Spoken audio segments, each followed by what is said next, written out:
다윗은 그 마음속에 생각하기를 내가 후일에는 사울의 손에 붙잡히리니 블레셋 사람들의 땅으로 피하여 들어가는 것이 좋으리로다.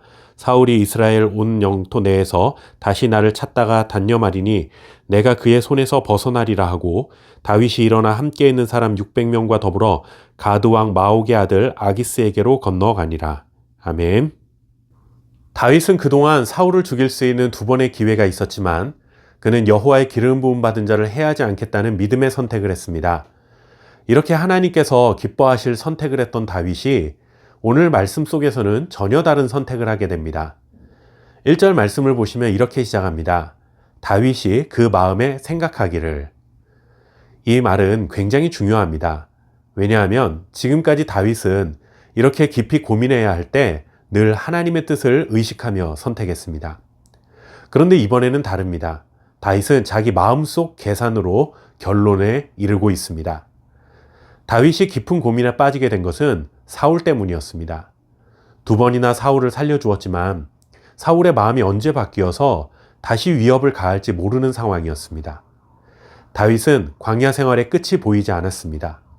게다가 이제는 자기 한 목숨만 챙기면 되는 것이 아니라 다윗을 따르던 무리가 약 600여 명 정도 되었습니다. 자신을 따르는 자들이 이렇게 많이 생긴 것은 참 놀랍고 감사한 일이기는 하지만 한편으로는 자신을 믿고 따르는 그들을 책임져야 한다는 무거운 책임감을 떠안아야 했던 것이죠. 그렇게 인간적인 기준으로 계산을 하다 보니 다윗의 마음에는 점점 두려움이 찾아왔습니다. 물론 하나님에 대한 믿음을 잃은 것은 아니지만 믿음보다 두려움이 더 크게 자리 잡은 것입니다. 우리도 비슷한 경험을 자주 합니다. 어려움 속에서 하나님에 대한 믿음을 가지고 하나님만 의지했는데 막상 현실 속에서는 두려움을 떨쳐내지 못한 채 염려하며 살아가는 것이죠. 말씀을 읽고 기도하고 찬양할 때는 믿음이 충만해져서 어떤 두려움도 다 극복하고 하나님의 때를 기다릴 수 있을 것 같은데 현실의 눈을 딱 뜨는 순간 여전히 나를 둘러싸고 있는 수많은 문제들이 그대로 남아있음을 볼 때 우리의 믿음은 두려움에 짓눌리고 맙니다. 다윗이 지금 그런 현실을 맞이했습니다. 결국 다윗은 고민 끝에 이런 결정을 내립니다. 블레셋 땅으로 들어가자라는 것입니다. 블레셋으로 가면 사울이 더 이상 추격하지 않을 것이라는 단순한 생각이었습니다. 사실 이스라엘은 블레셋과 친하게 지낼 수 있는 관계가 아니었습니다. 사무엘상 초반부부터 우리가 말씀을 묵상하면서 그동안 이스라엘과 블레셋은 여러 차례 전쟁을 치르며 서로 원수처럼 지냈다는 것을 알고 있습니다. 더욱이 다윗은 블레셋 사람들에게는 철천지 원수 같은 존재입니다. 블레셋의 가장 큰 자부심이라 할 수 있었던 골리앗을 때려눕히고 블레셋에 치욕을 안긴 장본인이지 않습니까? 다윗도 이런 상황에 대해 누구보다 잘 알고 있었지만 그럼에도 블레셋으로 가고자 한 것은 그만큼 사울의 추격이 두렵고 지긋지긋할 만큼 힘들었다는 뜻이기도 합니다. 사울의 추격을 받으며 숨죽이며 사느니 차라리 블레셋에서 노예처럼 사는 게 낫겠다는 것입니다. 오랜 시간 도망하며 살았던 다윗은 몸과 마음이 그만큼 지쳐 있었기에 조금이라도 편안한 삶을 살 수 있는 현실적인 선택을 한 것입니다.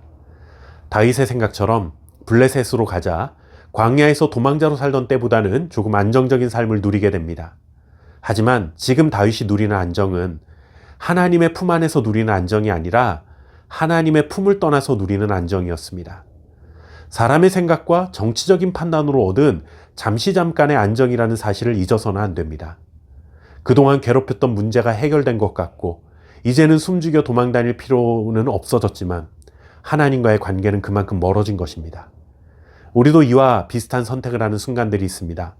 나의 안위를 위해 살기 위한 현실적 선택을 합니다. 이런저런 고민과 생각 속에서 최선의 선택을 합니다.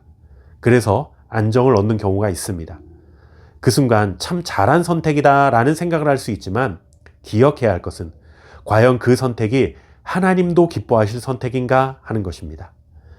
믿음보다 두려움이 앞선 채 한 선택은 하나님의 품을 떠난 선택이 될 수 있습니다. 하나님께 묻지 않고 얻은 답은 정답처럼 보이지만 정답이 아닐 수 있습니다. 이 선택이 나를 위한 선택인가 보다 이 선택이 하나님의 자녀다운 선택인가를 앞세울 수 있는 믿음의 사람이 되시길 바랍니다. 감사합니다.